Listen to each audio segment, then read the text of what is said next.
Lovely tune.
All right.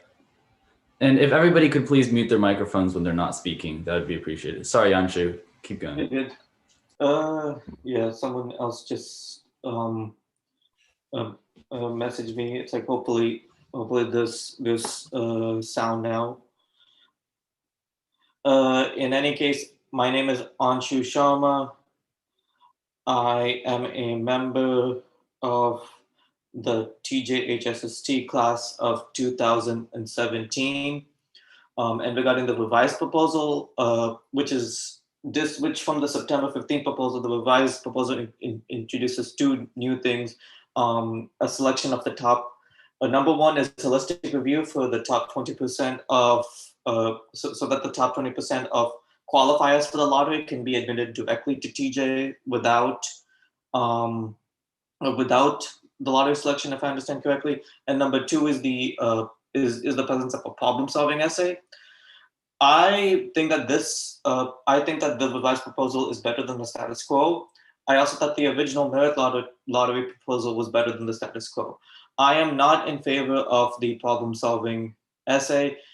I think that that's too preppable, and I've had and both as a middle school student who's preparing for TJ, and as a high school student, like seeing other students struggle to prepare for TJ because they or their families did not have the time or the resources, and it's like the students had the drive, but they just lacked the resources. It wasn't a level playing field.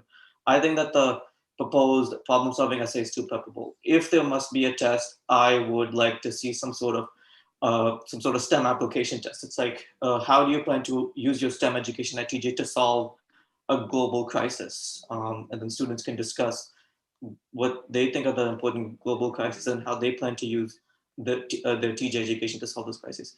Nevertheless, I do think that the current revised proposal is better than the status quo. All right, and how about you, Rachel, as our other TJAG representative? Oh, Mute myself. Hi, I'm Rachel Lay. I graduated in 1996. And in terms of what I think of the proposal, I think it's a vast improvement, both the revised proposal as well as the original proposal. I think they're both vast improvements over the status quo. And I think their primary merit, no pun intended, is that it gets rid of the test and it still has a heavy emphasis on holistic and merit-based selection. And I really like the fact that both of them have 80% lottery, because I really do think that there are way more qualified candidates than we have spots for them. So I'm a fan of both proposals. Like Anshu, I don't really know how I feel about the problem solving part. I think that feels a little bit too much like just kind of a word problem plucked out of the previous process. And in fact, I think the first proposal suggested that it was going to be removed. So I would be much more on board with something like what Anshu said, something that doesn't really quite have a right or wrong answer, but lets the student applicant express kind of what their values are and how they see themselves collaborating with other future STEM leaders to solve problems, which is what TJ is all about. all right, and how about you, Himanshu? Himanshu, you're representative from Coalition of TJ and for TJ, and so what do you think about the revised proposal? You're muted, sorry. Yeah. So I'll just introduce myself a little bit. So I'm an immigrant from India, moved here in 1998 after finishing my undergraduate from the flagship institute of India, IIT Bombay. So did my master's information management, and then we settled here in Fairfax County in 2006. So one of the reasons why we continue to stay here was because of the schooling system and advantage that the Fairfax County schooling system gave our kids, else we could have moved anywhere else in the country. I just want to say that up. And so going to the proposal that we have, so both the proposals have problems and issues. Not sure if you have seen the logo and below Washington Post, it says democracy dies in darkness. You guys must have seen that. So that's my perspective. Is I work as a data scientist. So I started looking at the data. One of the first problem I have with both proposals are they're very vague. There is no supporting information that's been provided. Even though a lot of supporting data is available online, Fairfax County schooling system could have gone online and they could have researched and they could have provided us at least bare minimum supporting data as to why they're claiming what they're saying would happen. Second, so when we run the data, the numbers are absolutely flipped. So if I look at my projections, so Fairfax County is projecting, so our numbers are similar when it comes to Blacks and Hispanics, but when we look at the projections for Asians and whites, they're absolutely flipped. So FCPS, like 50% for Asian, this is again based on the initial proposal, and I'll come to the revised one a little bit. And then they're saying 25% for white.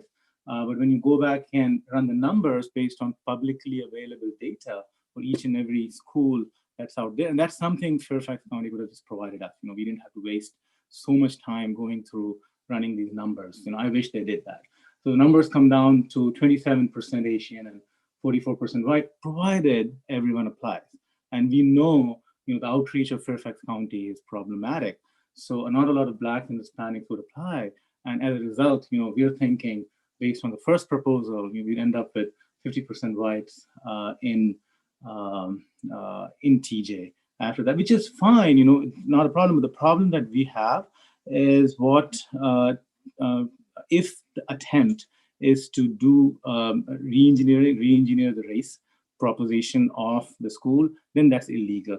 We can't do that, and that's against the Constitution. That's number one. But if the goal is to improve, the status of socially disadvantaged or economically disadvantaged students, then that's definitely commendable, and that's what we are supporting here. So our goal is to make sure every economically disadvantaged student has a chance and they get in. And that's what we are supporting for both the proposals, and that's the child we are fighting for. So to me, it looks like it's a problem that has been brewing in our area for quite some time. People have not paid a lot of attention to it, and it's unfortunate that this event has led us to now think about it now. We should have thought about it a lot before. Now people are thinking, what needs to be done to a lot of economically disadvantaged students. How do we help them out? It's unfortunate it's come to this kind of an event. But if anything good has to come out of it, we hope that in time we would have more STEM, more economically disadvantaged students taking math, taking science. If that happens, then we'll be very happy, and that's what our goal is. All right, a bit of a clarification. Thank you, by the way. So the reason why we don't have a time limit on this intro question is because it's really just a general introduction. We're not trying to get all your detailed points. There will be time for that later on. So I have a lot of details to go through. Yeah, like there will be time to give your evidence and whatnot. So Mr. Glenn Miller. Yes, hi, how are you? Glenn Miller here. My background, I'm originally not primarily a STEM background. I'm a lawyer. I went to Harvard Law School, but as my career has evolved, I ended up doing a great deal of work over the years in the STEM field, and I actually was one of the people who worked on the UUNet transaction. That was the original transaction that resulted in the first internet switch, May East. That's in Ashburn, Virginia. And over the years, in addition to my practice, I've also, along with some partners, have done a great deal of work in the Ashburn space, developing out data centers.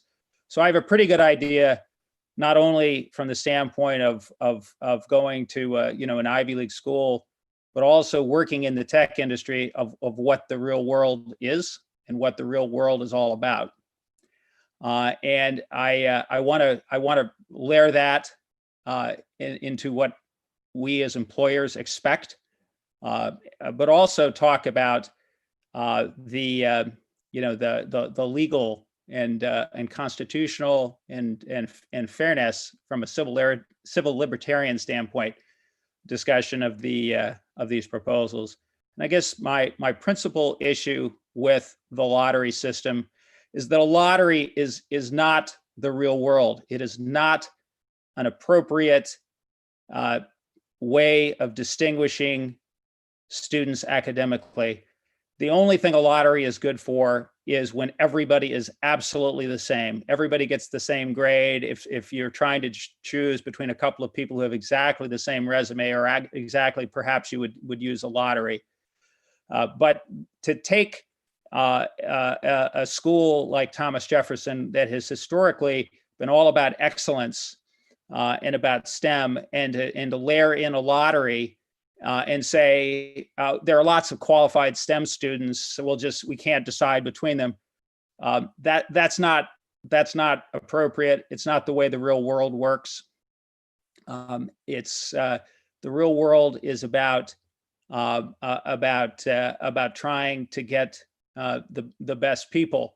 but it's also, in terms of this lottery proposal, which we'll get into, it's also, in my opinion, a way for Fairfax County to avoid dealing with the underlying problems that have resulted in Thomas Jefferson High School having an underrepresentation of Blacks and Hispanics.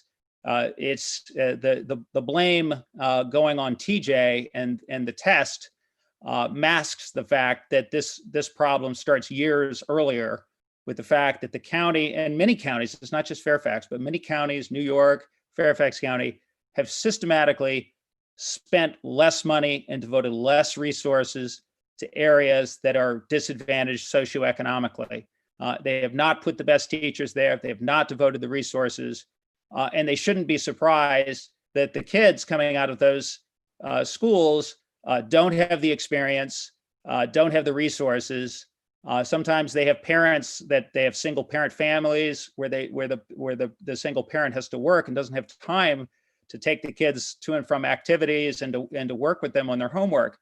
And so our feeling is that this is a stopgap excuse for Fairfax County to blame TJ for a problem that's much deeper than this, and to claim victory when in fact the problem still exists and will continue to exist until Fairfax County does something about the underlying problems.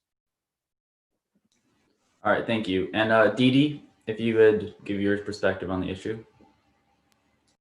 Hi, my name is Didi El Sayad. I am a current student at TJ. I am a senior.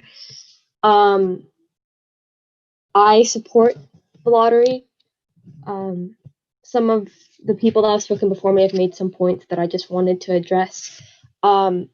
Verma, you were talking about underprivileged students and what they need. I am one of those students, and I am bothered by you speaking for me. There are a lot of points that have been mentioned that I really do disagree with.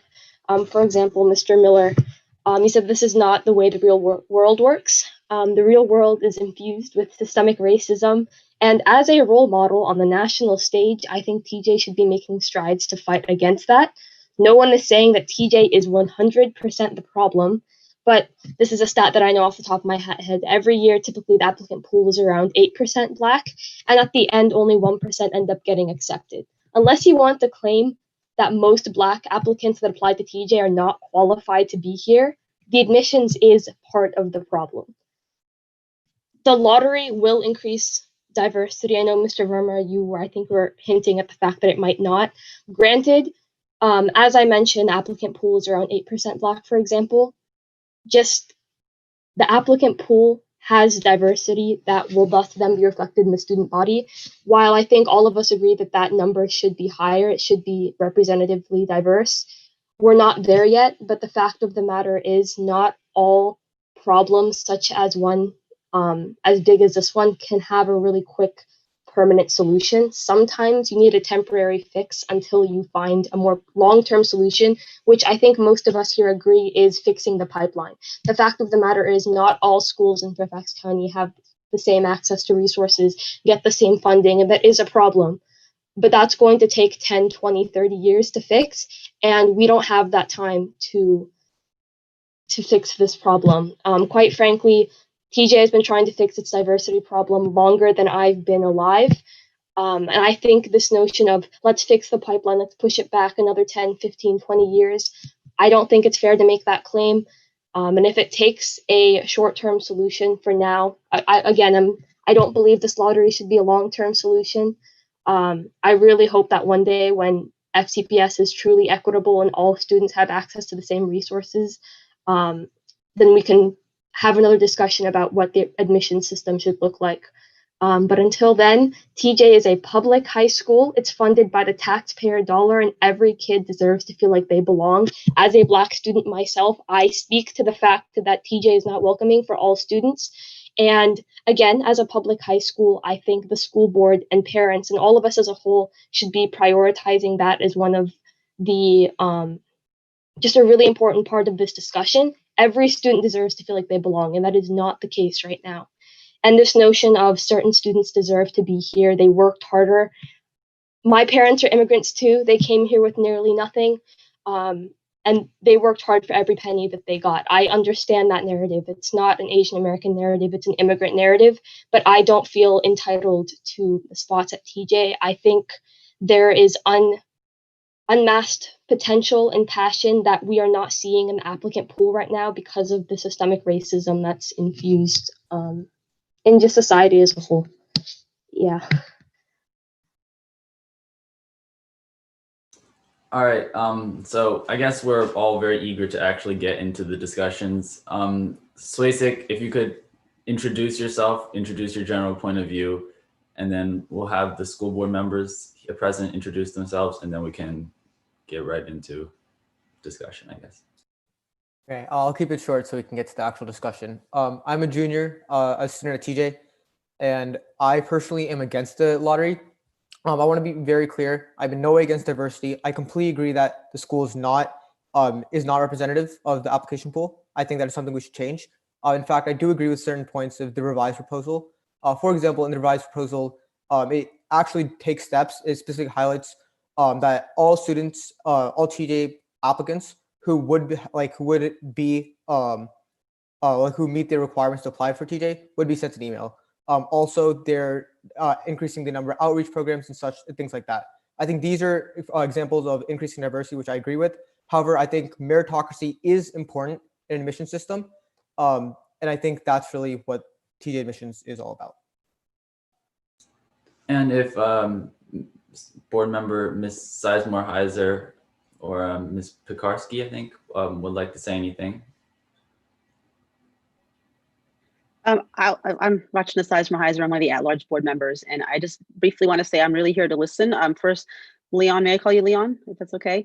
I truly appreciate you taking the initiative to set up this town hall where we can truly listen to people with varying perspectives and varying passions regarding TJ. I think that's a really, really valuable thing to be able to hear from everybody. So one, I want to thank you for setting this up. And second, I'm just here to say that as a school board member, I've talked to several people on this call already in my work on TJ, and I know other members have as well. And so I'm really just here to listen to everybody and to hear everybody's passion and thoughts and research and data, and use that to inform my work going forward. So that's, I'm not here to sort of be part of the conversation unless someone, has a direct question, but really just here to observe and listen and learn.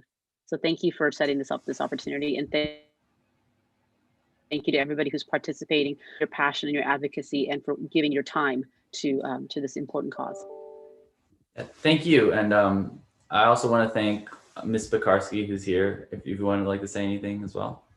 Sure. I just want to echo what my colleague said, her sentiments. Just really grateful that you all are part of the conversation, taking the initiative to share your thoughts, your perspectives. I really appreciate that. I appreciate you reaching out to people who don't agree with you. And I appreciate that those people come on here to have the discussion. That's a really important part of any solution in governance and really in real life. So I'm just here to listen. I'll be in the background. So thank you all. All right. And I would also like to thank, I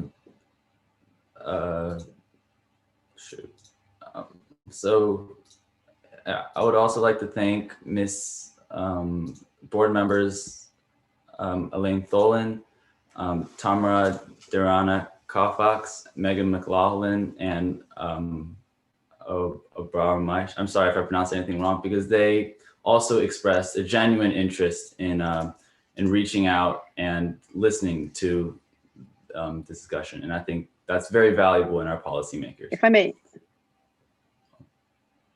I may just add, I know several of my colleagues are watching the stream on YouTube right now. I know Ms. Janet Koufax is, I believe Ms. Maish is, Ms. Corbett Sanders is also, and Ms. Tolan is, and other of our school members are watching this as well. So there are many of us who are very, very interested, even though only 2 can be on this Zoom call. I just wanted to put that out there. So I appreciate, just wanted to let you know. Also, Ms. McLaughlin is also watching online too. Yeah, so our first question is we're going to start from the beginning, right? So what are the issues with the current admission system, if any? And anybody can answer this question, and then, but there will be a timer on your answer.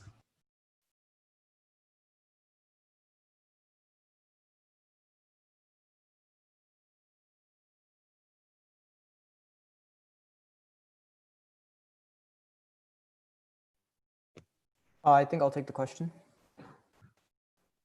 Okay, so I think the current admission system does have some problems, right? As Didi mentioned earlier, the system is not diverse and it does not reflect the application pool. I 100% agree. I also understand that. I think it's also important to understand that the application pool is also not representative of all the people in the county. I think that is one of the things that the outreach should do and serves to do. And I think the outreach to minority communities and such has not been there.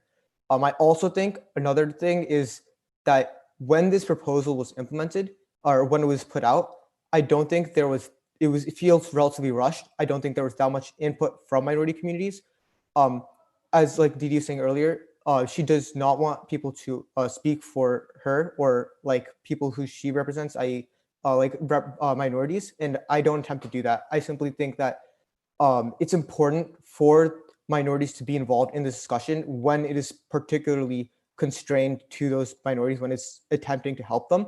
And I think that's what this new system should, whatever new system we choose should do. I also think that the concept of getting rid of the test is not the solution, right? We can change the testing format. We can change this. I think as I think it was Anshu who first brought up the idea of maybe having a different type of question that was more open-ended and STEM related. Similar to this, there are other solutions that we can change the test system to format. One example is how some math competitions, they will teach you a concept and you have about 5 minutes to try and understand the concept, and then they give you an application. It's kind of like an interview. There's a lot of alternatives that all still retain meritocracy, that somehow gauge a student's passion for STEM and their interest in the school and their interest in opportunities for the future. However, these opportunities are not just, we don't get rid of them and just say, let's just make it a lottery and say, hey, everyone who wants to apply, you can do it. The solution to the problems of the test, I think, come from changing the test to something that everyone can engage in, not completely removing the very idea of the merit. That's my time. So I will remind that the question is not asking for alternatives. We're asking to identify the issues with the current admission system. So some examples would be like the TJ prep or something like that. I'm not. So does anybody have anything to dispute with Swaysick, or would they like to give an answer of their own? Can I go? What he's saying, and since you mentioned, Didi, you want to go? Didi, you're next. Didi, go. Yeah. Okay. So I just wanted to address some of the points that were just made. So you mentioned that TJ is not representative of the applicant pool, but you also talked about how the applicant pool is not representative of the county. Mm-hmm. We're not talking about the applicant pool being representative of the county. The fact that there's diversity in the applicant pool and that's not shown in the TJ student body is a problem that we need to address. Fixing the pipeline and outreach, yes, that will increase diversity in the pool, but we already have diversity in the pool and it's not present. So while outreach and fixing the pipeline is important, there is a fundamental problem with the admissions itself, and I don't think bringing outreach into this is relevant. You also talked about it being rushed. Like I said, this fight has been going on for longer than I've been alive. People have been advocating for this for a very long time. Minorities have stood up and made their case. It's not like this is a problem that has just come up in the past 5-6 months and now we're coming up with a solution. Like I said, this has been a part of the discussion for many years.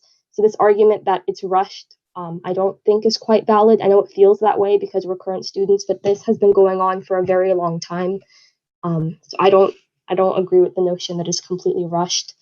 And also this notion that getting rid of the test is not the solution. First of all, studies show that tests are not the best indicator of ability. I like to make this argument of getting a 1600 on the SAT does not mean you're going to automatically survive at Harvard. There are skills and assets that you can have that aren't just you can test well. I personally am a people person. I did god awful on the test and I'm still doing fine at TJ. And the other thing that I wanted to mention, I feel like people are so desperate to keep the test because they want some proof that the student is going to work hard and can maintain a certain level of academic rigor. But the fact of the matter is that coming to TJ already comes with so many sacrifices. For a student like me who's a minority, coming to TJ means that I said yes knowing that I was going to be an outcast for 4 years, but I was willing to give that up just so I could come and get a good education. If students are willing to make that sacrifice, then you can't make the argument that they're not willing to work hard and use TJ's resources. And just as a whole, there are other sacrifices that you make when you come to TJ. It's well known that we don't necessarily have as much fun as other people. It's well known that TJ is very rigorous. And if people are willing to sign up for that and give that part of their high school experience up to come here, I think it's a fair assumption to say that these students are going to work hard and take advantage of TJ's resources.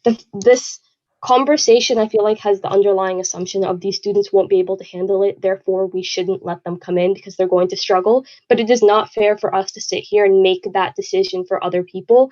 We're talking about students that to the both of us don't have names, don't have faces. We don't know who we're talking about. It is unfair to Sorry, yeah. Right.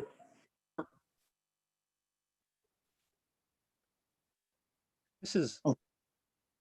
yeah, this Thanks, is. Didi, for that. I'll make the You wanna distinction go, that. Nacho, or shall I go? Oh, Yeah. can I make the distinction first before you guys speak? Okay.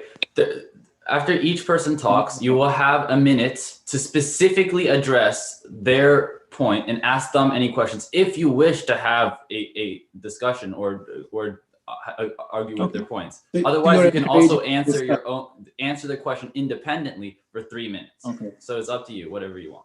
Okay, so a couple of things here, right? So I think both of you brought very important points, and it's very, gives us pleasure to hear to students from TJ and understand their perspective. So one of the interesting, I have a 9th grader in TJ, and she's taking a course right now called Research Statistics. That course has a chapter which is called Design of Experiments. You guys, all of you are seniors, you must have gone through that chapter. One of the few things they do there is, they create an unbiased experiment, and then they try to figure out how things go. They eliminate all of the variables. And so in this scenario, if Fairfax County schooling system wanted, they could have introduced lottery 4 years back, small number of students, 10 to 15, see how it goes. Is it really helping, not helping? Making a change this drastic, to me, is a problem. That kind of addresses what Didi was saying. So I'll kind of get to the problem with the current system. The current system is definitely not good. I think what it lacks is someone addressed prep. There's definitely a problem on the prep. The test that they're giving is preppable. If you look at the data, if you look at the class of 2022, right, the test was changed. And then the demographic, if you look at slide number 4 from Fairfax. Rushil, he's answering the question. Yeah. All right. You hear me out. So slide number 4. Yeah, so slide number 4, year 2022, the test was changed. That's what happened, right? So if you keep the same test and you keep the same pools of questions in the test becomes more preppable. So I gave a test in about 25 years back in India. This was called Joint Entrance Exam. I think 500,000 students, they give it every year. Selection rate is probably a lot more stringent than what TJ has. As you know, India has a very large population. What they do is they create 5 tests, and then they use a lottery to pick which test gets selected. So the test itself is random. They don't just decide this format. And then they give you, like, at least at my time, they used to give us about 20-25 minutes to go through the instructions and understand how the test would be. And then they start the test. So that's the problem. The test itself is a problem. That doesn't mean you eliminate the test. You make it more variable. You make it less preppable. Another problem, pipeline, people have already talked about that. Another issue is mentorship. The problem is a lot of smart students like Didi, they don't have the right mentorship at the right time. So what we are proposing is, again, I don't want to get a proposal, but mentorship is a problem. We need proper mentorship. I think TJ students and families can mentor others, and we should take advantage of that. We should unify the community. I think we're trying to divide the community by the proposal that we have put in place. So I would just stop at that. Okay. So this is Glenn. So let's talk a little bit about the current system. Ms. El Sayed, would you like me to call you Didi or Ms. El Sayed? I'm happy to do either one. Didi works. Didi, okay. So Didi talked a little bit about institutional racism. And let's talk a little bit about what that is, because I think that is a term that's thrown around a lot without really understanding it. And I'm not saying that's the situation with Didi, but let's talk a little bit about what that means. The person who originated the term institutional racism was a gentleman by the name of Stokely Carmichael. And Stokely Carmichael referred to institutional racism not as tests or the economy as it shows a certain socioeconomic group or a racial group underperforming others. He referred to institutional racism as the systems of government that caused that to happen in the first place. In other words, Stokely Carmichael said, don't blame the results, blame the system that created the results. And Stokely Carmichael, one of the first things and most important things that he pointed to as the cause of underperformance by underrepresented minorities was a failure of counties to fund school systems, particularly middle schools and elementary schools, not having advanced academics, not having the best teachers there, not having additional teachers there who speak Spanish as a second language. That's what Stokely Carmichael was talking about, institutional racism. Now, I know Didi talked a little bit about her experience, and don't question her experience. Let's not question my experience either. I went to Harvard Law School and learned from Derek Bell, and I went to school with Barack Obama, and I went to school with Duncan Kennedy, and those guys were responsible for something called critical race theory, which a lot of people are talking about. And when you talk about white fragility and white privilege and institutional racism, that's where that was discussed. And Stokely Carmichael said, don't look at the and yell at the results of the tests at the end of the day. Do something about the problems that led this in the first place. And my position on this lottery system is, why should we have a lottery system when all that's going to do is result in additional, white kids who are going to have 3.5 and 3.6 GPAs? Why not give power back to the teachers and have more geographic diversity and allow them to pick the top Black and Hispanic students from each one of the schools, like Twain, and have them go and add it into the semifinalist pool? That's the way to do it. So I would advise everybody that the question is still, what are the issues with the current admission system? That being said, if anybody has any questions for Glenn or any response to him, then now is the time. May I give my 3 minutes? Your 3 minutes. Yes. So answering the question, what is wrong with the admission system? So there's a couple of reasons. Number one, I feel that the admission system, it's especially at the middle school level, when students are susceptible to parental pressure, peer pressure, not even pressure, just influences. Too often than not, the current admission system rewards parental involvement and parental resources over students' desires. And this is from personal experience. It's I learned a lot at TJ. I did test prep in middle school. So did all my friends. And it's not like we're constantly trying to game the system. It was just what everyone around us was doing. And I'm not. And even then, it's people even then my dad remarked that it's that this shouldn't be necessary. That if there was no test prep at all, then the most motivated students should still be able to get it and succeed. They should still stand out. But all test prep does is for those students who are motivated but who don't have the resources. It's it puts them at a disadvantage. And frankly, it's we're talking about I've heard some conversation about standards and all. It can also work the other way too. Students who don't necessarily want to apply to TJ, it's they but they're under parental influence, or they feel like it's the only choice they have. It's they may and then, like, they may end up at a school where they're not that happy. I think that's borne out. I was there from 2013 to 2017. I want to say about 30 or 40 students dropped out of TJ every year. I personally know a lot of students at TJ who were there, who said that they were there because their parents made them apply.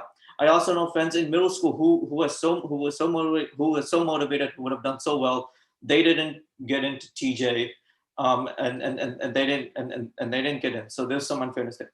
Secondly, to address Glenn's point, I hope you don't mind me calling you Glenn. I think Glenn and Deely both agree that racism exists.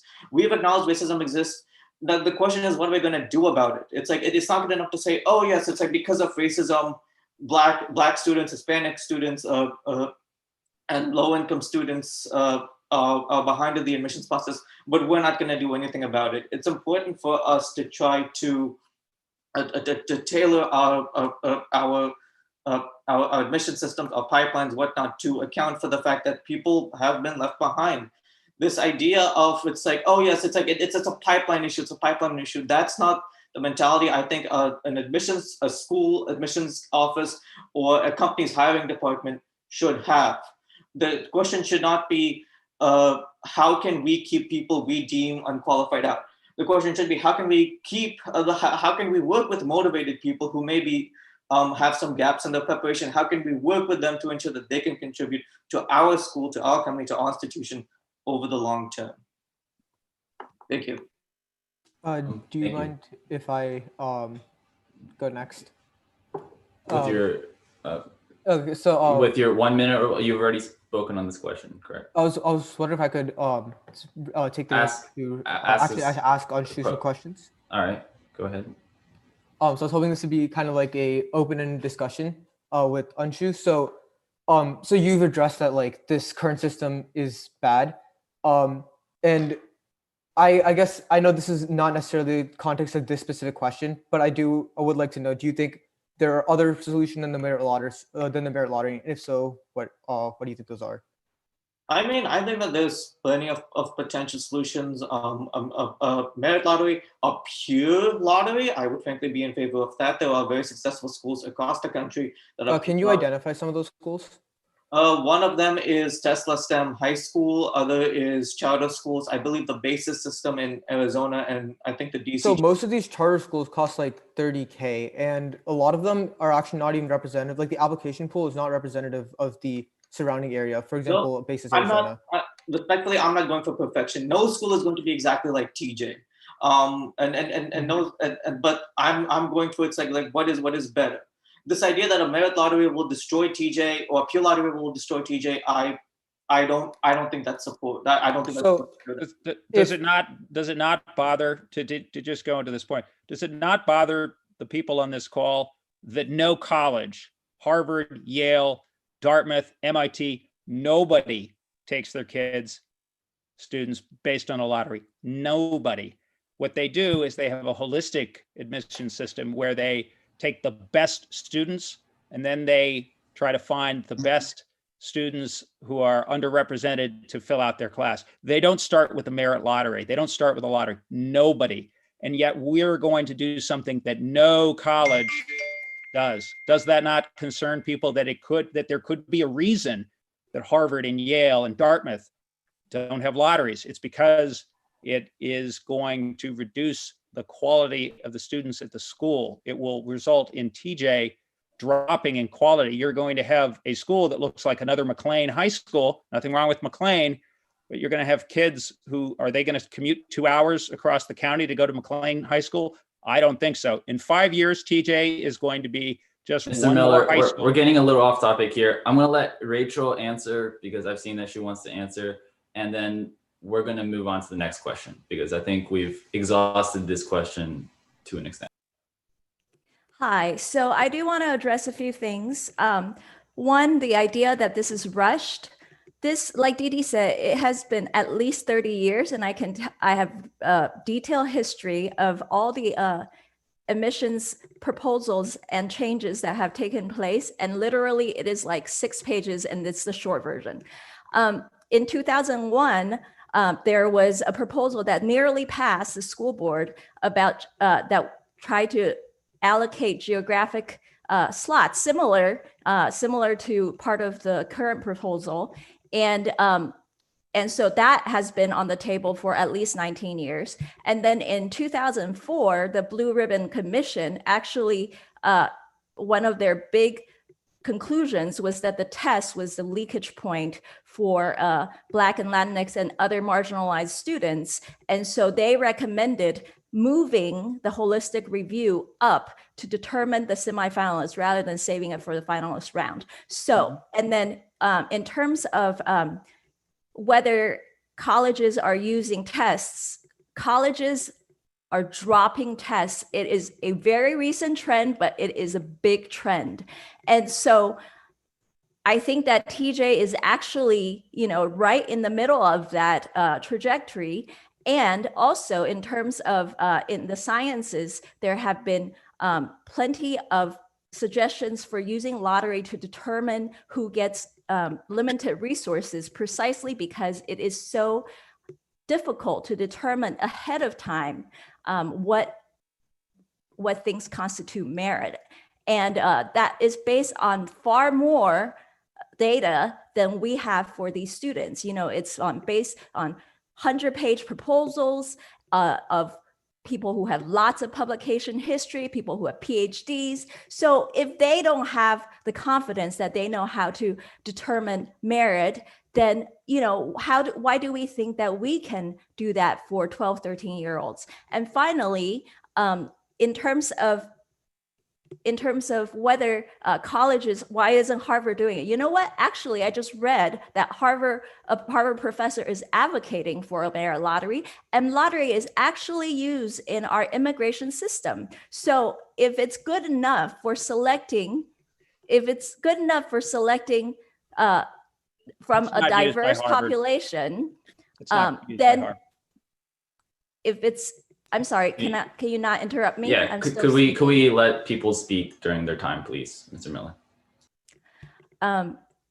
Yes, I realize that we have different paths for immigration, but one of them is the diversity lottery. And Mr. Verma spoke earlier that he thought that it should have been tried out with a small cohort. Well, if you've taken research stats, then you know that 15, 20 people, that is too small of a sample.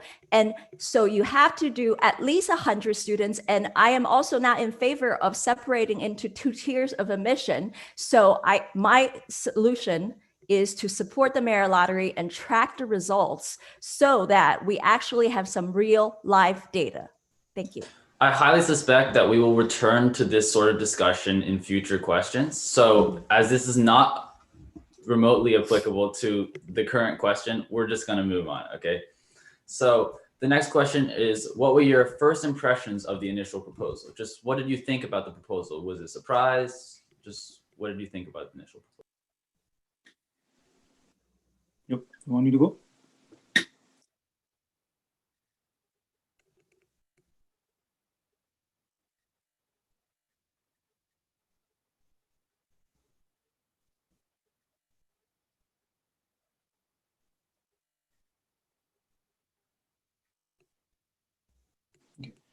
So the new proposal, right?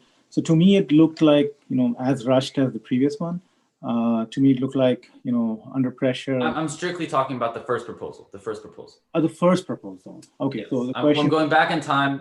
What the first admission system, then first proposal. First proposal. Yeah. So the first proposal, definitely, I said that up front. Definitely lacked data.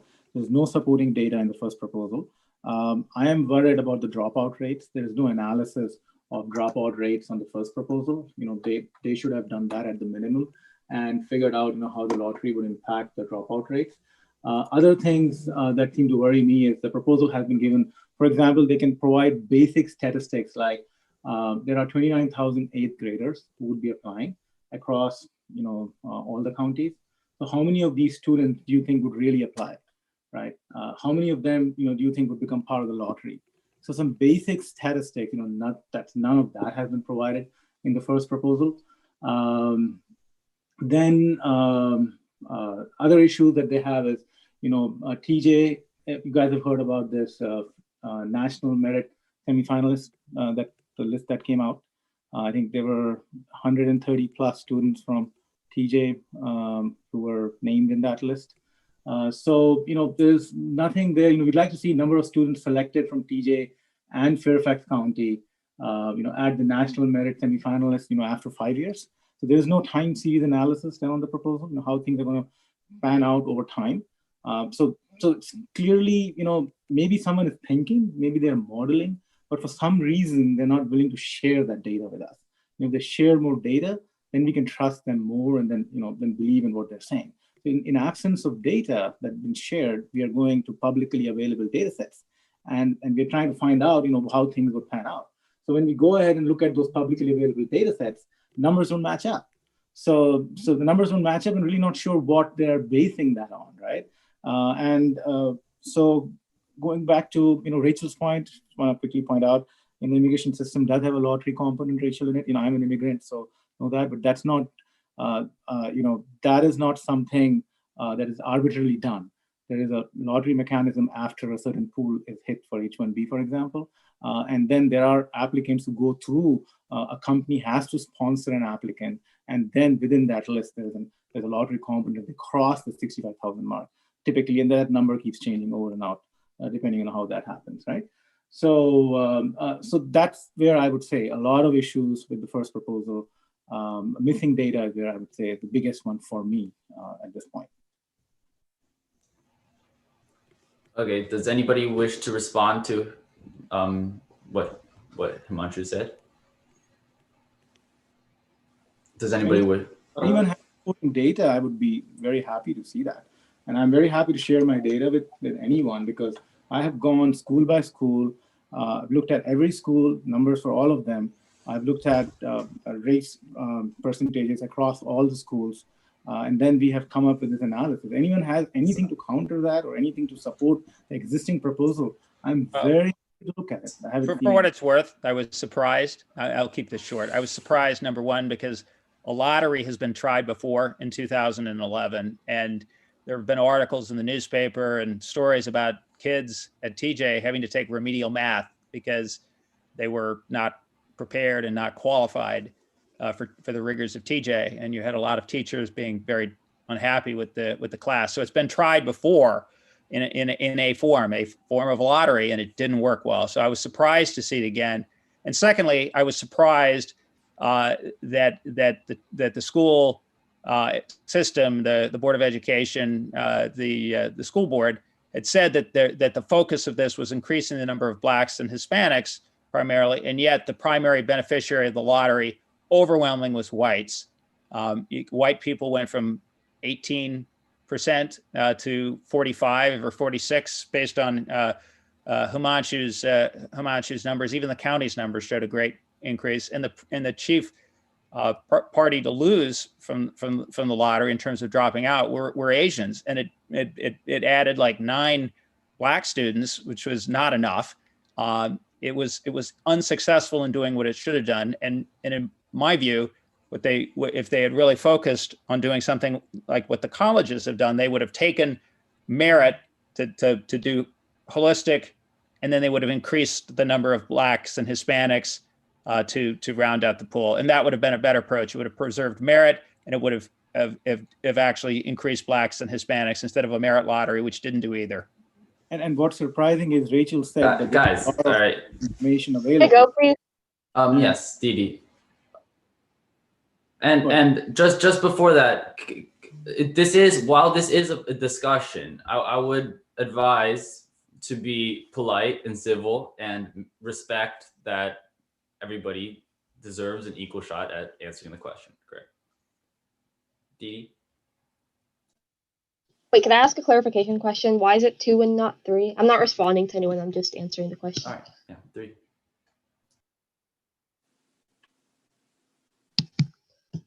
Okay.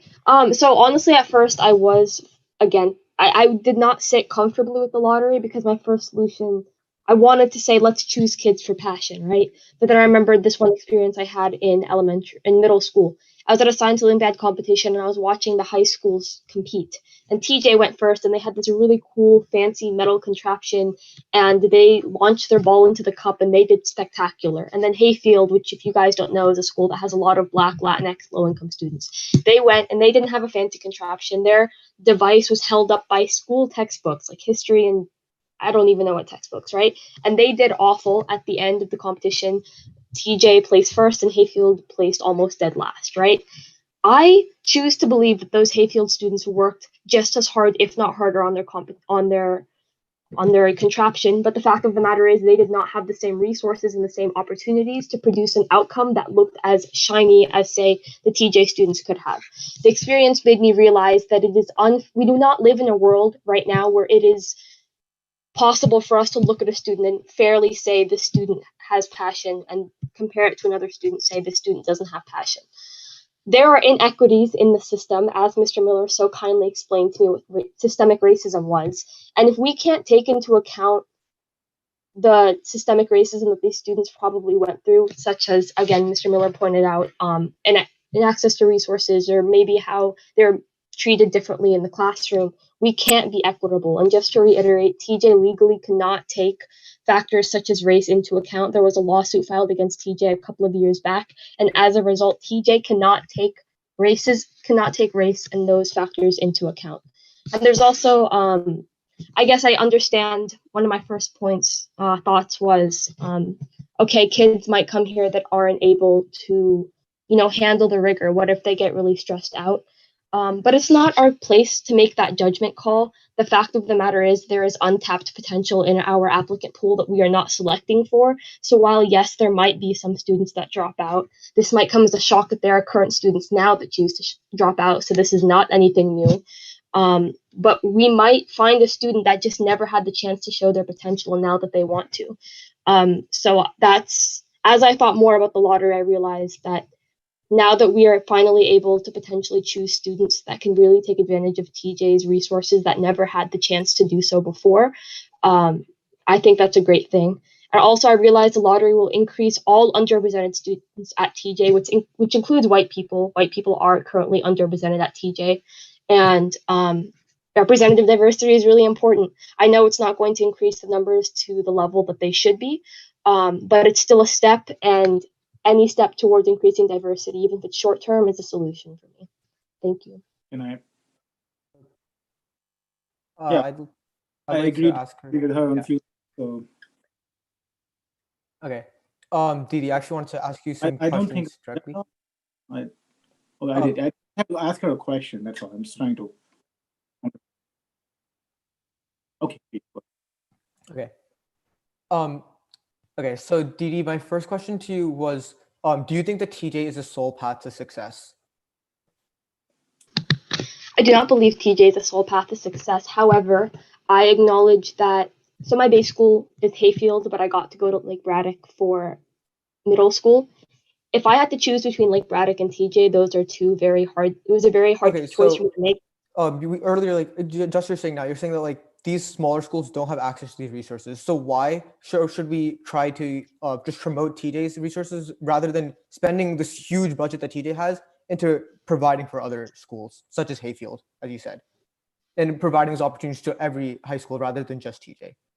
I don't understand why we can't do both. Like I mentioned earlier, the applicant pool is 8% Black, and yet TJ is still around. Why is TJ the solution that we have to focus on? And okay, it's part of the solution that we should be talking about. It's not the full solution, but it's still a very relevant aspect. What is the point of removing all kind of meritocracy at TJ and turning it into just a regular school that anyone can get into, rather than just, why don't we just put those resources to regular school and allow for all schools to have those opportunities?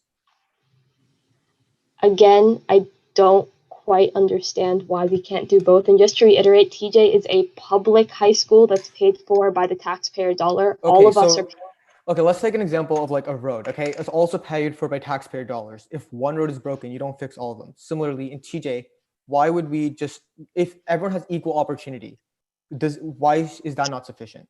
If everyone has equal opportunity to get into the school by putting their hard work, I'm not saying why.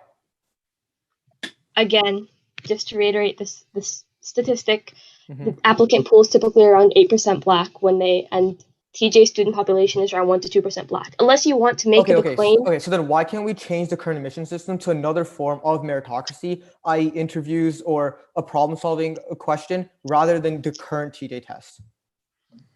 Why is the merit lottery the question? Oh, okay. Yep, I'm waiting for my turn here. Can I ask? I disagree with Didi on a couple of things, so I'd like to. All right, yeah, go ahead, Mr. Verma. Okay, so Didi, I think you nailed it when you said passion, right? You said we want to identify passion in kids. So I'm sorry. And there's some background noise there. Okay, so I think she got that right, and I absolutely agree with her. And I think we need, one of the things that, Leon, what you're trying to do of these forums is to identify commonalities, common aspects of both the parties, and then try to work towards that.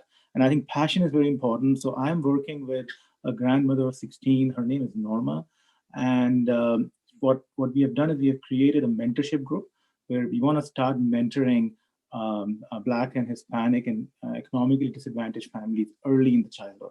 So what we want to do is we want like my daughter who is in 9th grade and like my family to get involved early in the process. What we don't know is we don't know a way of identifying those children. So what we want to do is we want to transfer that passion in those kids.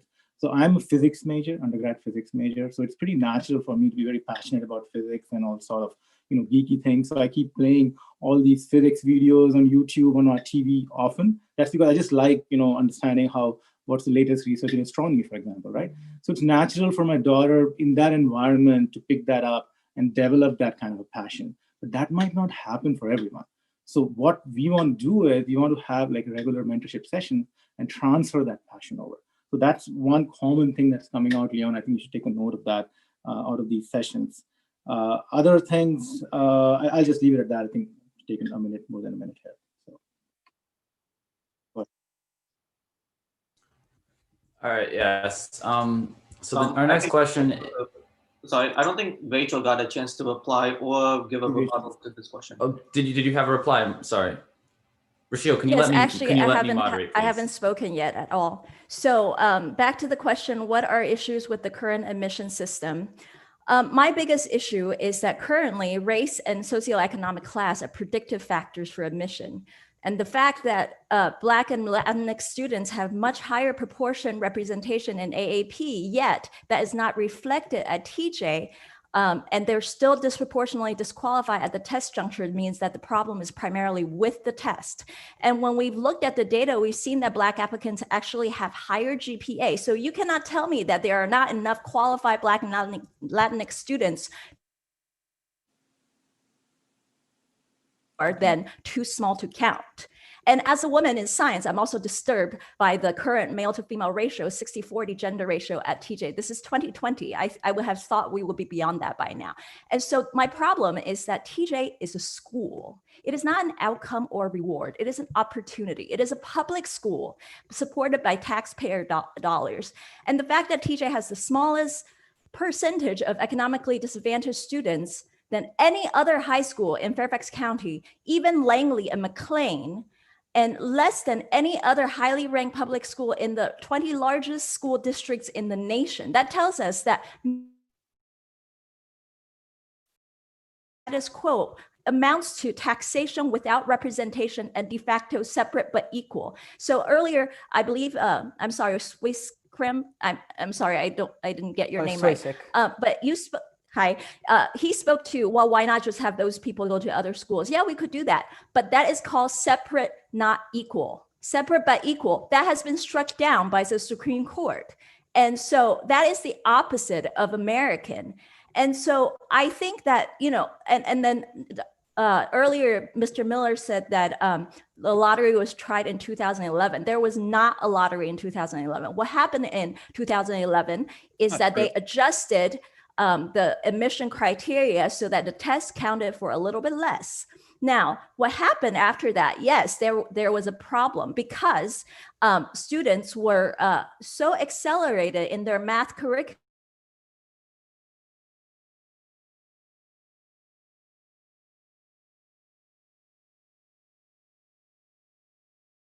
I think we lost her. That they didn't have a firm foundation, and therefore they needed remedial math. Now, it was not the students who were, coming at the lowest level math, which in my time was the normal level of just geometry in ninth grade. Nobody in my time, geometry in ninth grade, had any problems keeping up with math at TJ. So I actually think that it is an indication of the problem earlier in the pipeline that there's too much acceleration to try to give students a leg up in terms of applying to TJ. So all of this to say that my main issue with the current system is that it defines merit by numbers on a page. That does not end at the admissions test, but it begins there. And it is something that is so toxic that I have spent years and years in conversation and therapy to detox from, even though I went to a top 10 college and was accepted into Phi Beta Kappa.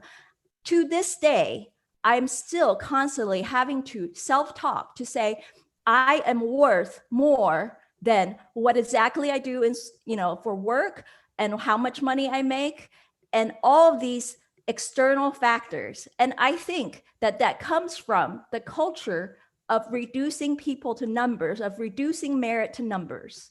So Rachel, that is my problem. Rachel, this is Glenn. Would you be in favor of capping the number of boys at TJ and making it 50-50? No, because as Supreme Court, As Ruth Bader Ginsburg said, when there are 9, there will be enough. I don't think it has to go to that, but I think I'm asking you if you would. Don't blame it on the Supreme Court. I'm not saying you're blaming. I'm asking you, would if you could. Mr. Miller, could you be respectful, please? I'm trying to be. She's saying there are too many boys at TJ, and I'm asking her, would she be in favor of capping the number of boys? Frankly, there are more boys who apply. If you have a response to her, let us know and we'll start the appropriate timer. All right. But the question still stands. If Rachel, your screen is currently frozen right now, if you would like to answer. We don't want to be about quotas. This is not about quotas. It is about representative diversity. Okay, representative diversity. We have Asians, but we don't have Asians from the economically disadvantaged. So it's about giving people a chance. But don't you think it's a quota to cap the number of kids per particular region and say, even if the kids in a particular region are better or more qualified or more passionate, that they should be admitted to TJ? Right now, the way the merit lottery does is it caps students on a region by region basis. And in fact, the way that the regional groupings and the caps work, it favors regions that have kids that have historically not applied to TJ, which suggests to me they're less passionate, and it gives more student seats, about approximately 50 more, between 50 and 80 more seats to areas that haven't historically applied, showing, in my mind, less passion. And I'm talking about white areas. I mean, these are areas that are predominantly white outside the Beltway. Doesn't it concern you that they have capped the number of people from a diverse area like Region 1 with Rachel Carson, and given more spaces to a place that has shown less passion in terms of even applying to TJ and has more white people? That's not diverse. Am I allowed to respond? Yeah, you are. This is open discussion now.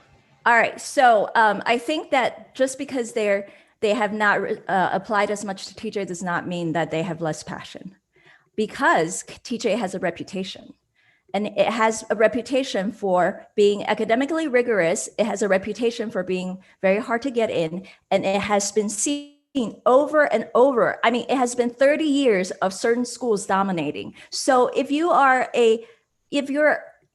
from a school that did not send, regularly that many students, why would you put yourself through the trouble if you don't think you have a chance? So I think this lottery is about giving people hope that they have the chance, so they actually will apply. Now, even with that, I don't think that in the first year, we're going to see a lot more underrepresented groups apply, because another thing that TJ has a reputation for, it is extremely toxic to people of Black and Latinx and and economically disadvantaged. So we have to give it time to build trust, that people feel like, you know what, my kids' self-esteem will not be destroyed by going to TJ because kids are telling them that they took someone else's spot.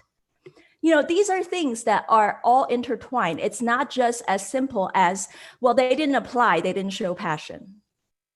You know, Because Rachel, if I may respond, if it was just a merit lottery as a whole county, that might be one thing, at least it's defensible. But why should a particular region that has shown more interest in STEM, more applicants, be capped? And I'm talking about a more diverse region with more people of color, and we're talking about more Indian people, more Pakistani people, people of color.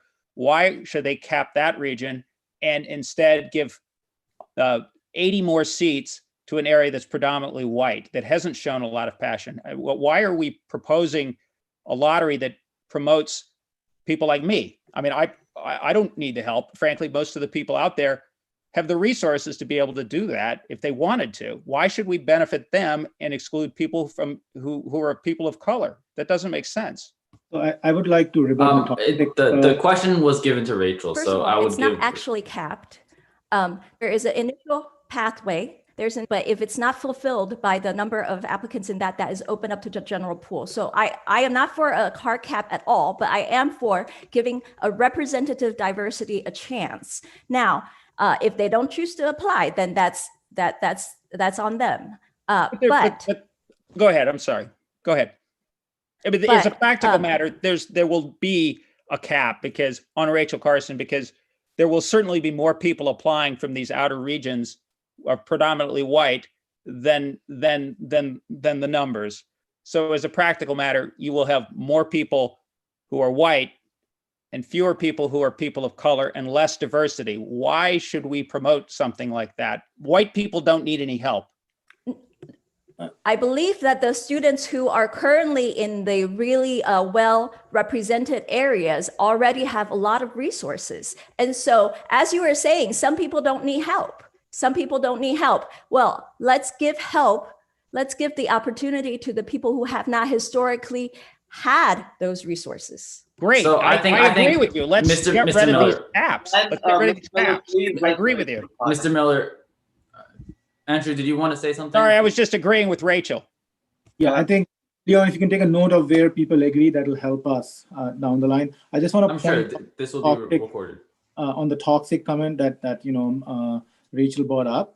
I think she's saying TJ has a toxic reputation, and I think Rachel, I think you are adding to that reputation when you say that without any facts, without any basis. If you have any fact, I'll be more than happy to discuss. May I reply to that? But you may. Yeah, go ahead. Okay. Sure. And frankly, I feel a little bit guilty replying to this because Didi probably knows this better than me. She is class of 2021. I am class of 2017. We talk about dropping out at TJ. There are students who drop out currently. So share the data, right? Share the data, compare that with other schools in the region, and then let's see, what comes up. Mr. Verma, please let me finish. Please let me finish. Mr. Verma, until Andrew decides I think that. you're interrupting me, so I'm just letting him continue now. Please continue, I'm sure. So we talk about the toxic reputation at TJ, and you accuse Rachel of acknowledging that. I think that's really insulting to just state a fact and then accuse someone of contributing to toxicity. When I was a student without any fact, right? Can we let each other finish? It's an open discussion, but I still think that you should be allowed to let other finish. Yes. Yeah, please continue. I'm trying to present my data. I'm trying to present my own experiences. Okay, I know.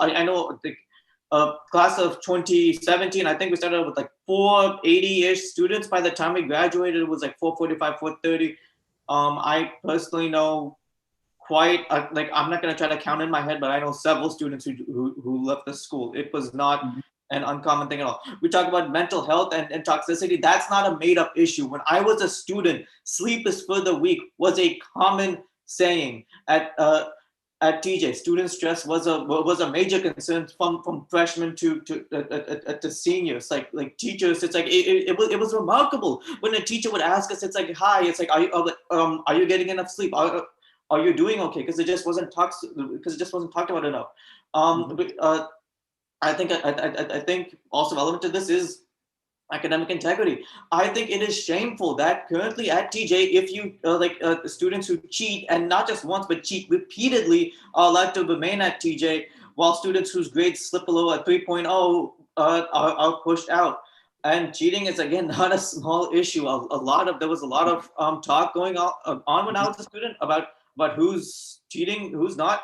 My junior year, every single AB calculus student had to retake the final exam because of a lot of cheating. And finally, mental health. I'm afraid it's only gotten worse in the recent years. The class of 2021 has seen 2 suicides in the past 3 years. Two TJ students died by suicide in the past 3 years. So respectfully, Mr. Burma, Mr. Miller, everybody on this call, please do not accuse people of harming the school's reputation by saying that it's toxic. I didn't say that. I didn't say that. I mean, Anshu, this is a very serious issue. Serious issue. Very serious in issue. TJ. It's a serious issue at MIT and Caltech. In the STEM industry, it's a larger issue, and it is not just TJ issue. It's a big problem, and it needs to be addressed. You're right to bring it up. Yeah. All right, what we're going to do is we're going to move on to the next question. Our next question is, how do you think the revised proposal compares to the initial proposal? Actually, can I take this one? Go ahead. Okay, so I think I kind of say this at the very beginning. I think there are certain parts of the revised proposal which are super great, right? Specifically, that's the stuff about increasing things to target diversity. What that means is, I think one was they started increased outreach. That meant going to middle schools who normally don't participate in TJ and trying to get them interested in STEM, right? Telling them about this opportunity, right? It's opening up the opportunities and telling people, hey, you have this opportunity, you should try and take it. I think that was absolutely amazing. The second thing was telling every student in the county who is applicable to apply to TJ. I think that's also really good. I think independently, we should even consider these as potential solutions, right, on their own. I'm not saying that it's going to fix all the problems. I'm simply saying that the current proposal is making a lot of changes. I think that's probably a true statement, that there's a lot of things being changed. And that means like you're completely getting rid of the test, then adding a merit lottery. I think what we should do is we should take it step by step. First, take the increased diversity, increase the representation via these policies I just mentioned. Then after that, if the things still don't get better, then we can maybe talk about a merit lottery. Then we can talk about other solutions, right? I think we should take it step by step because just kind of rushing into this. And I know Didi has said previously that it's not rushing because it's been talked about a lot. And I agree, it has been talked about a lot, but I think the problem is it's like all these different concepts of things that we can do to help are kind of just being thrown together without kind of considering how each one can individually help and kind of considering the best solution overall. Does anybody have either an answer to the specific question or a specific response to Swaysik's multifaceted claims? Can I ask a question? Yeah, go ahead. Go ahead. I have 2 questions. You can respond to both or neither. First of all, why do you keep going back to outreach as the solution when there is literal diversity in the applicant pool that is not making its way? Okay, let's look at the diversity in the applicant pool, right? If what you said is true, I remember the statistic you previously said was 1% get accepted from the 10% Black population in the pool, right? So if that is true, I think there's a couple issues, right? First is 10% is still not enough to say that's a large portion of the pool, right? Second is, I think one of the problems is if you just consider that it's 10%, you're not thinking about the fact that there's all these different groups across the county that probably aren't equally the same. Additionally, I think because it comes back to the issue as I believe Mr. Himanshu said earlier about how these opportunities aren't shown at an early age, right? Outreach means that you are able to present this opportunity at a younger age, and therefore they are more interested and this passion can grow over time. They'll really want these opportunities. Whereas right now, it's not just, it's like most likely a lot of students probably are learning about this, especially in low income schools where they're just saying, hey, we have just learned, I'm in 8th grade, teacher says, yeah, maybe you should apply to TJ. I think you might be perfect for it. And then they apply rather than years of like dedication towards it. Oh, sorry, I believe you had a second question. Dee Dee, could I ask you a question? I'm not sure if it's allowed, but if Um, the moderator says it's Could I- okay. Leon, would you let me ask her a Mis- question? Mr. Miller, could you, if you have a response, could you give it separately after the questions? It's on are the finished? topic. Dee Dee, I mean, my issue with the revised proposal was they Is this a they- response to the overall question regarding? All right. Yes, the revised proposal. My concern with the revised proposal, which goes to my question to Dee Dee, is that the revised proposal reduced the number of underrepresented people. They acknowledged it. They said we're going to have fewer Blacks and Hispanics than the original proposal. And my reaction was that we're moving in the wrong direction. If we want to have more underrepresented Blacks and Hispanics at TJ, and that's the purpose of this whole exercise, why are we coming up with a new proposal that does a worse job than the original proposal, which was already fraught with issues? Why are we moving in the wrong direction? And what shouldn't we focus on a proposal that will focus first and foremost not on increasing the number of whites and reducing the number of Asians, but really increasing the number of Black and Hispanic underrepresented people at TJ, which the second proposal reduces? I want to make something very, very clear. As the only underrepresented minority on this current panel right now, I would like to acknowledge the fact that I am not saying that I want TJ's diversity to go up by 10, 15% in terms of the Black population in 1 year.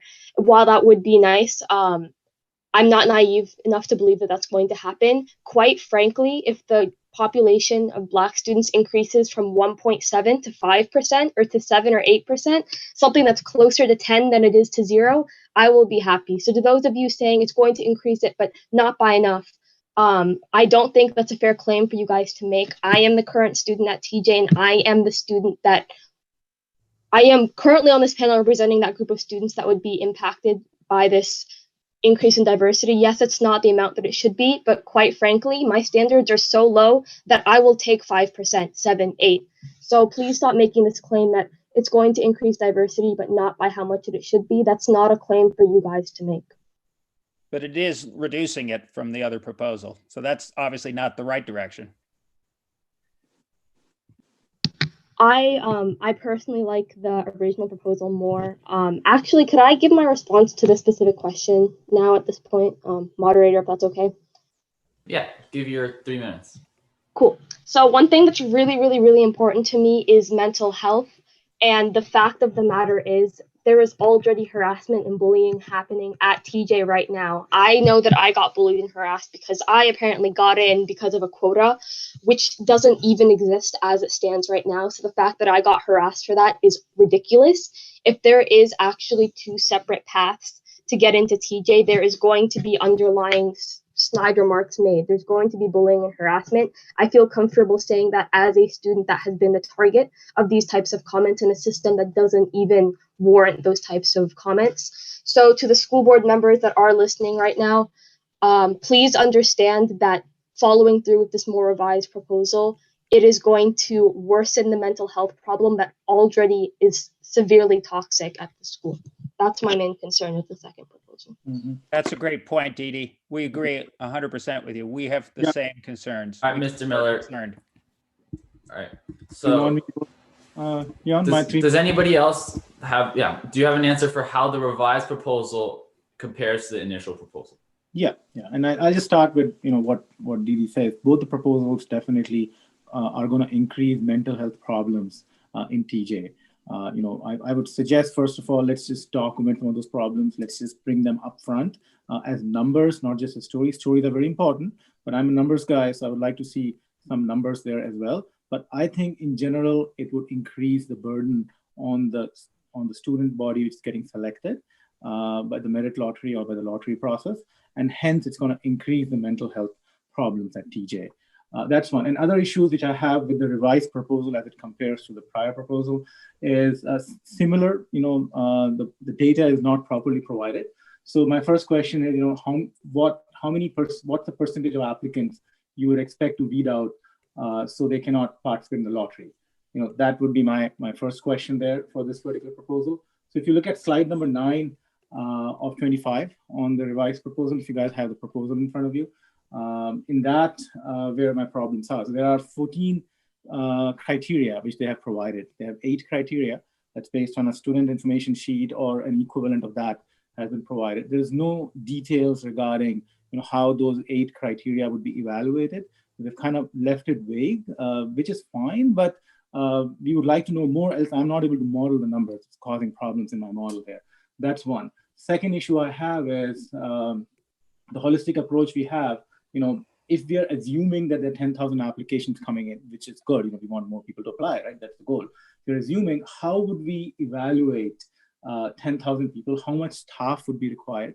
How many resources would be required to do an evaluation like that? Because it's not an objective test. It's going to be a subjective evaluation which is going to happen. And how would we make sure that the subjective evaluation, again, does not introduce bias in the process, right? So seeing all of that in the resource requirements for this particular revised proposal, it's pretty heavy. Another issue with 14 criteria that they have stated is they have not provided any weightage, which criteria would be weighted under what percentage. So to me, that again creates a modeling problem for me. And so I have to assume every criteria would be equally weighted.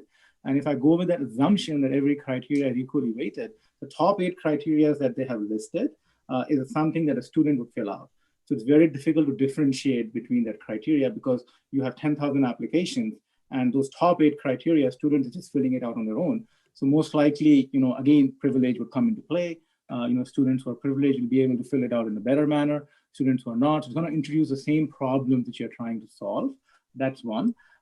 Second, the next second 2 criteria asks them to write a problem statement, right, and an essay-based solution.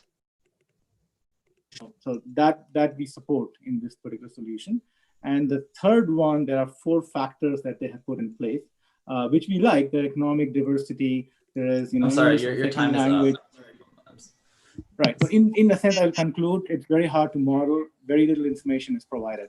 Does anybody else have? Thank you. Does anybody else have an answer to the question being, how do you think the revised proposal compares to the initial proposal? Rachel? Okay, so I think my main concern with the revised proposal versus the initial proposal is, I think what Didi and Mr. Miller have already alluded to, that it creates a 2-tier system, and that there's bound to be speculation who got in via which pathway. I think that, but at the same time, I think that, if that's the one that gathers more support, I'm okay with it moving forward because we have got to do something with the status quo. We have got to change it. And just because that some people will abuse the new system doesn't mean that we should not make change, because you know what? We can address it head on, and we can tell the incoming class of 2025, every single one, that they clearly and frequently tell them they belong at TJ. Abusive behavior is, I prefer the first proposal. That's my own bias. But if I am for any proposal that will get rid of the test and has at least 80% for lottery. So, and the details, I think, those can be worked out and can be tweaked, as I don't think that this is going to be a 1-year thing. I think this will have to be an iterative process because this is new to us. And Mr. Verma keeps asking about data. We have lots of data about, not all of it is quantitative, but I think qualitative data is just as important. I have seen so many comments from both current students and alumni about the ways that TJ has created difficult mental health issues for them. And I really do not understand why anyone would think that the new lottery would actually create more mental health issues, because I think that currently those who get in think that they get in based on entirely their merit. And so they should be able to hack it. And if they can't hack it, then they're not actually TJ material. Well, you know what? TJ is a challenging place. And if it weren't challenging, then it would not be doing its job. So what we need is to provide more mental support. What we need is to have more peer belonging. Those are the things that will address the mental challenges. Exactly who walks into the door, that is not actually what will affect the tone at TJ. And finally, I think that, those who are rejected will not feel like they did not cut it, which is also a mental health issue. I'll accept one final response, and then we're going to wrap up our session today. So if I could just say, to echo what we have heard here from Rachel and from Dee Dee, our biggest issue with this revised proposal is it is going to create your two-tier system is exactly right. You're going to have one set of kids who are the top STEM students in the county. They're going to be the top, superstar STEM students. And instead of the other kids being just behind them, you're going to have kids that are potentially, nothing wrong with having a 3.5 GPA, but you're going to have kids who have a 3.5 GPA and had trouble in algebra up there competing with them, and they're going to be completely stressed out. They're gonna feel bad about themselves, not that they got in there, that they can't compete with this top 20%. And we think it's going to it's going to be pretty quickly apparent to the kids who got in by merit lottery and who got in by this holistic test. And if we're going to go with a revised system, it would just seem to us that let's just do the whole thing holistically. If you want to get rid of the test, if there's no way to keep the test, do the whole thing holistically instead of doing 20% holistically and the rest lottery. A holistic approach would at least have everybody, make sure everybody's qualified and ready to go. And it would allow you to have an appropriate emphasis on socioeconomic diversity, which is constitutional, and that would allow there to be more underrepresented people at TJ without creating mental health problems, which we are very concerned that we're going to see here. all right, thank you everybody for coming to this meeting. There's a lot of disagreement on both sides. I was also surprised that both sides tended to think that the revised proposal was not any better than the initial proposal. And I think there are a lot of big takeaways that we can take from this discussion. And I'm really glad that we were able to talk together and really all of us could speak on the subject. So I wish everybody the best of luck, and thank you guys for coming. Thank you for organizing. No problem. Thank you. And it was nice to meet all the students. Thank you. Thank you for organizing this. It was very informative. You are as impressive as I had expected you to be. I had just a couple things, not like actually stance or anything, just I think general things. First is Rachel, I know you said you had like a big doc with all those proposals. If possible, could you like put that somewhere, I guess, in the chat or something? Because I think something that's like something, I think it just logical. Did you mean that both AAG and Coalition both have a lot of research and a lot of data behind their respective claims? And I think I'm saying it'd be worth for both sides to share with each other, maybe cross-reference with each other, right? I think that'd be right. Fruitful for all parties, right? And then one other thing is, I guess, just for the board members here, I think there's just one consistency where I was talking to Dr. Cannabis today. Even she wasn't really sure. I think it's just that right now it says 100 people in the current proposal. It's 100 people, then 400 people for the remaining, and then that's split by region. So then I guess it was kind of unclear. So if let's say like 100 people from Region 2. So I believe that our discussion has ended. Okay, I'm really sorry to cut you off, but that was the end of our discussion. Yeah, I have an answer to that question. What you're asking. And you guys can privately discuss the answer. And again, I want to thank everybody for coming today.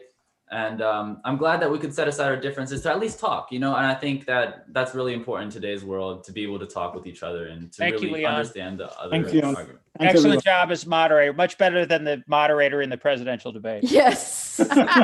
Congrats. I tried. All right, thank you guys. Thank you again. Bye-bye.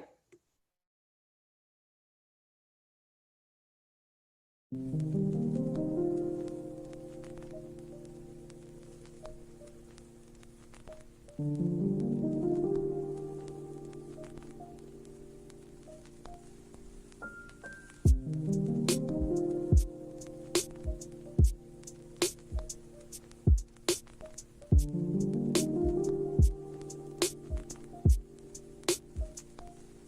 Right.